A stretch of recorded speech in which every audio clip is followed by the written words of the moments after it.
La crise algéro-française ou le conflit franco-algérien concernant les divergences et les malentendus politiques et diplomatiques, les dirigeants algériens sont au cœur de l'actualité. Et notamment les privilèges de ces dirigeants algériens, puisque depuis plusieurs semaines on parle du refoulement des dirigeants algériens depuis le territoire français, des détenteurs de passeports diplomatiques. Le problème de l'Algérie, des dirigeants algériens, c'est lequel?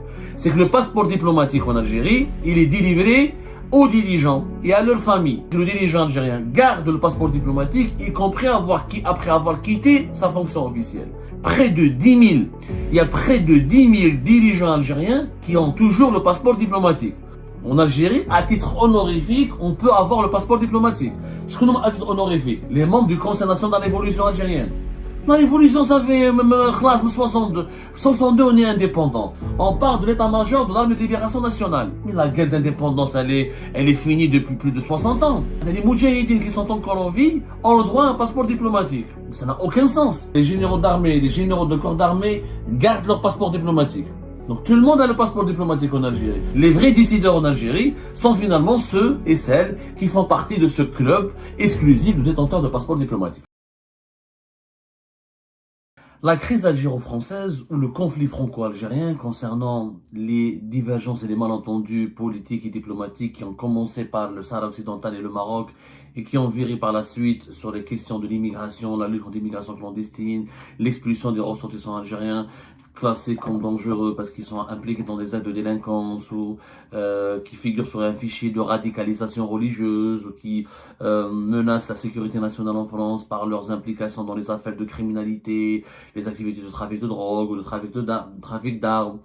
Tout ce conflit politique et diplomatique algéro-français ou franco-algérien nous a permis quand même de mettre en exergue la position et les privilèges des dirigeants algériens. Les dirigeants algériens sont les premiers qui ont été sanctionnés par la stratégie mise en place par les autorités françaises dans sa gestion de ce bras de fer avec le pouvoir algérien. Bruno Retailleau, ce 12 mars 2025, il a parlé des dirigeants algériens, il les a accusés d'être insensibles à la souffrance de leur peuple, il les a considérés comme des dirigeants qui veulent venir passer des vacances en France, profiter des hôpitaux de France, profiter de la qualité de vie en France, mais tout en se permettant d'essayer d'humilier et de provoquer la France. Les dirigeants algériens sont au cœur de l'actualité.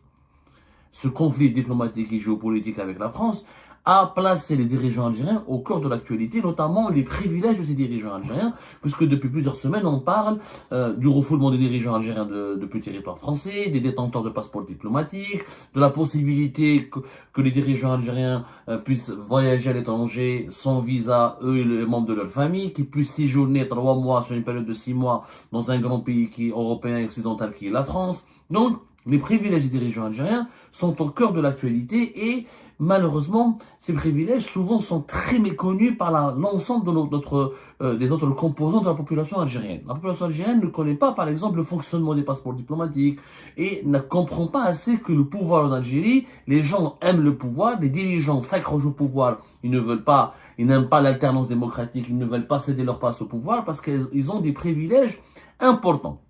C'est pas le salaire, parce que le salaire d'un ministre ou le salaire d'un président de la République ou le salaire d'un dirigeant algérien, c'est par rapport quand on le convertit en devise, c'est quoi? 2000, 3000 euros, le salaire moyen d'un dirigeant algérien, qu'il soit général ou ministre.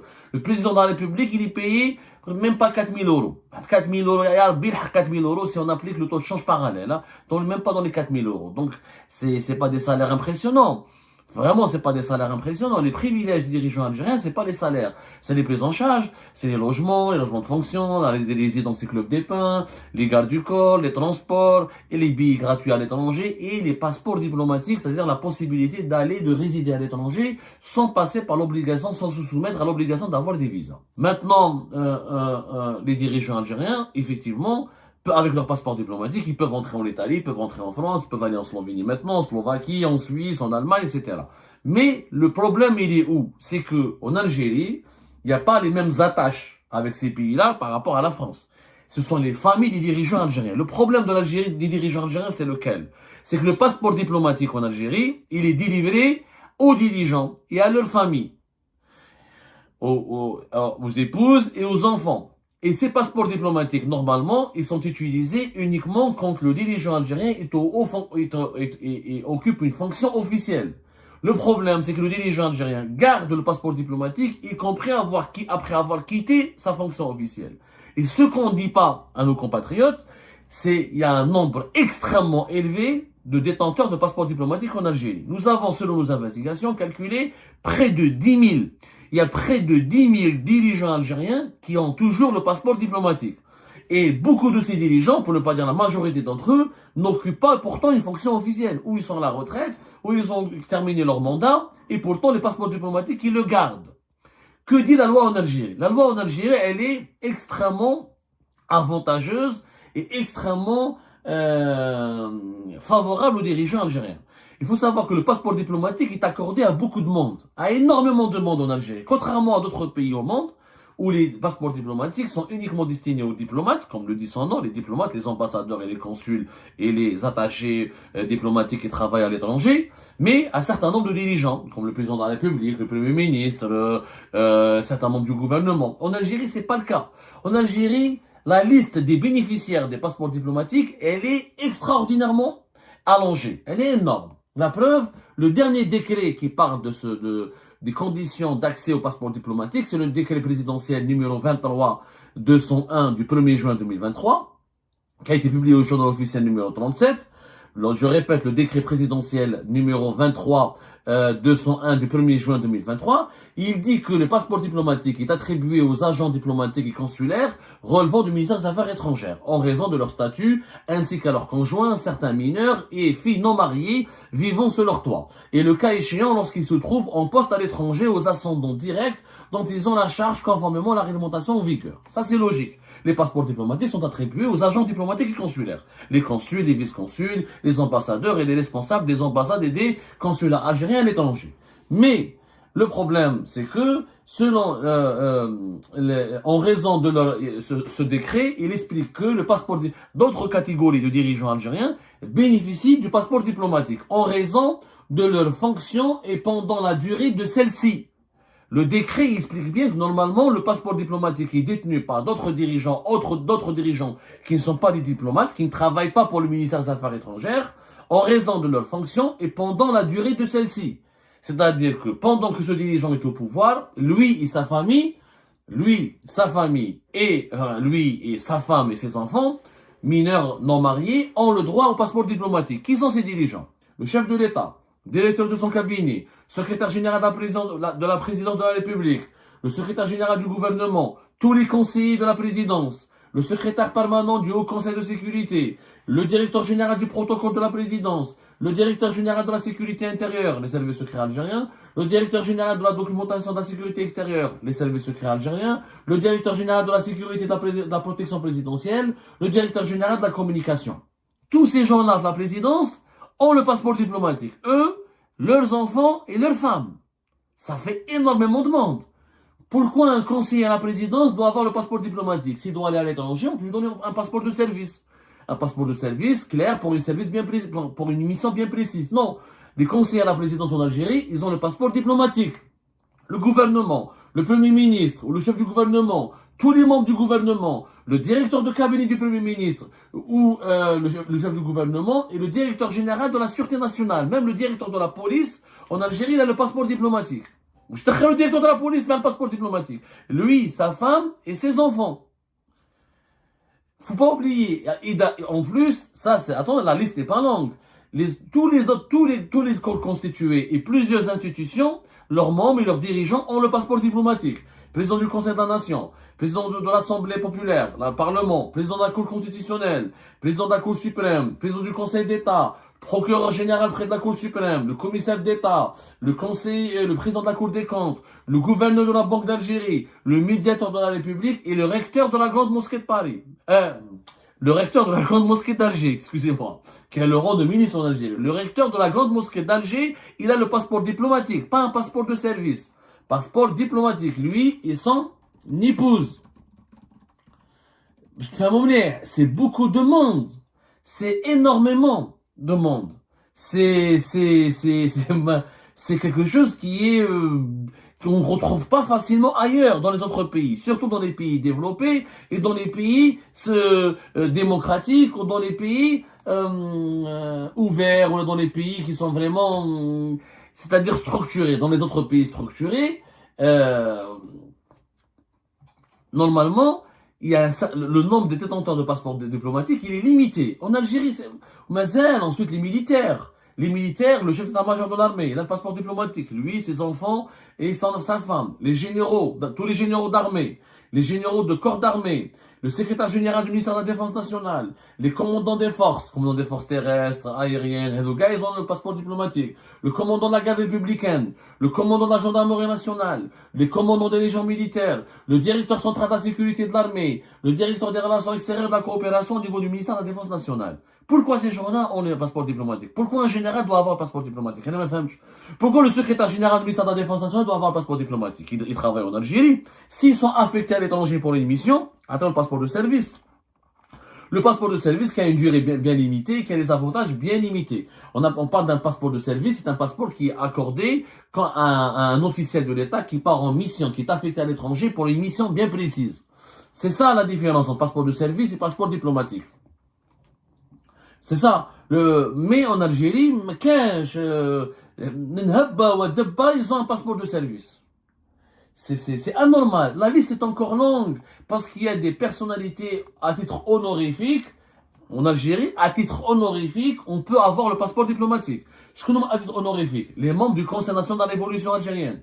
La révolution, ça fait 62. 62, on est indépendant. Qui peut être membre du Conseil? Les membres de l'état-major général de la loi, on est en 2023 et cette loi a été faite en 2023. On parle de l'état-major de l'armée de libération nationale. Mais la guerre d'indépendance, elle est finie depuis plus de 60 ans. Les chefs de wilaya historique, les moudjahidines qui sont encore en vie, ont le droit à un passeport diplomatique. Ça n'a aucun sens. Ça n'a aucun sens. Les anciens chefs d'État gardent le passeport diplomatique. Les anciens présidents du Conseil de la Nation gardent des passeports diplomatiques. Les anciens présidents de l'Assemblée populaire et nationale gardent des passeports diplomatiques. Les anciens présidents du Conseil constitutionnel gardent le passeport diplomatique. Les anciens présidents de la Cour constitutionnelle gardent le passeport diplomatique. Les anciens premiers ministres et chefs du gouvernement gardent le passeport diplomatique. Les anciens ministres d'État gardent les passeports diplomatiques. Les anciens ministres de la Défense nationale gardent le passeport diplomatique. Et les anciens ministres des Affaires étrangères gardent les passeports diplomatiques. C'est anormal. Tous ces gens-là ont les passeports diplomatiques. Ça fait un énorme monde. Et même, normalement, les ministres, ils terminent certains ambassadeurs, certains diplomates, ils terminent leur mandat et leur fonction, ils gardent pas le passeport diplomatique. En Algérie, ils le gardent. Certains gardent le passeport diplomatique pendant des années. Pendant des années. Le même décret présidentiel, qu'est-ce qu'il dit? Les passeports diplomatiques est également attribués aux membres du gouvernement, autres que ceux cités auparavant,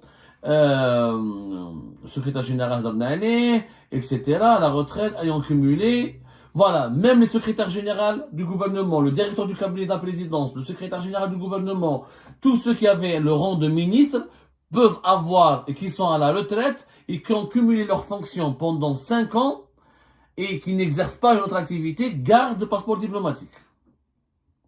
Les ambassadeurs et consuls généraux à la retraite gardent le passeport diplomatique en Algérie. Le chef d'état-major de l'armée nationale, les généraux d'armée, les généraux de corps d'armée gardent leur passeport diplomatique. Donc tout le monde a le passeport diplomatique en Algérie. On se retrouve avec des milliers de personnes qui ont le passeport diplomatique. Et du coup, 6 milliers de personnes pouvaient tous venir en France, le bon coup, sans visa, ils peuvent rester 3 mois, pendant 6 mois. Ils peuvent rester 6 mois sur une année gratuitement en France. Gratuitement, non, ils payent. Sans visa, sans titre de séjour. Ça fait énorme. Et bien sûr que,